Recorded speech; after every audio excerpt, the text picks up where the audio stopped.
Hello friends, காலையில் என்ன சமைக்க போகிறேன்னு பார்க்கலாங்களா? சுடர் சேமியா, ராய் சேமியா எடுத்து வச்சுருக்கிறேன், ஊற போட்டிருக்கிறேன்.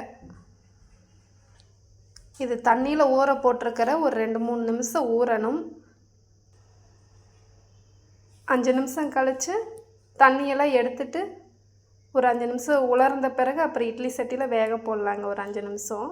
இந்த பக்கம் பாருங்கள், வெங்காயம் கட் பண்ணி வச்சுருக்கிற பெரிய வெங்காயம் 2 வெங்காயம்.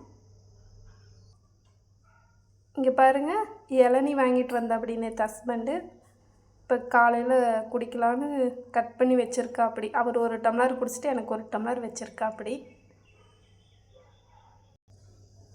இந்த பக்கம் பாருங்கள், அடுப்பில் கொட்டை ஒரு 10 கொட்டை எரிஞ்சு வேக போட்டிருக்கிறேன். சேமியா தண்ணி வடித்து வச்சாச்சுங்க. ஒரு 5 நிமிஷம் உலரட்டுங்க. அப்படியே அப்புறம் இட்லி சட்டியில் வச்சு வேக போடலாம் ஒரு 5 நிமிஷம். அப்புறம் எடுத்து தாளிக்கலாங்க. இங்கே பாருங்கள், தண்ணியெல்லாம் உலர்ந்து சேமியா தண்ணியெல்லாம் வடித்து உலர்ந்துருச்சு. அடுப்பில் வச்சுருக்கிறேன். 5 நிமிஷம் வேகட்டுங்க. மூடி வச்சிடலாங்க. இந்த அடுப்பில் பாருங்க, எண்ணெய் ஊற்றி கடுகு போட்டிருக்கிறேன். கடுகு பொரியட்டும். கருவேப்பிலை வெங்காயம் போட்டு 2 வரமிளகா போட்டு வணக்கிட்டு சேமியா எடுத்து அப்படியே வணக்க வேண்டியதுதாங்க.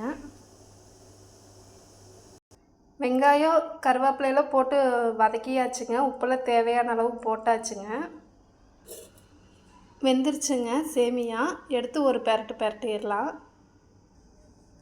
கொட்டை வெந்துருச்சுங்க. எடுத்து வச்சுருக்கிறேன். சூடு ஆறின பிறகு உரிக்கலாங்க. இந்த பக்கம் பாருங்கள், சேமியா ரெடி ஆயிடுச்சு. காலையில் டிஃபன்ஸ் இதாங்க. வாங்க சாப்பிட்லாம். பிடிச்சிருந்தால் லைக் பண்ணுங்கள், ஷேர் பண்ணுங்கள், கமெண்ட் பண்ணுங்கள். லட்சுமி கிச்சன் ஃபாலோ பண்ணுங்கள்.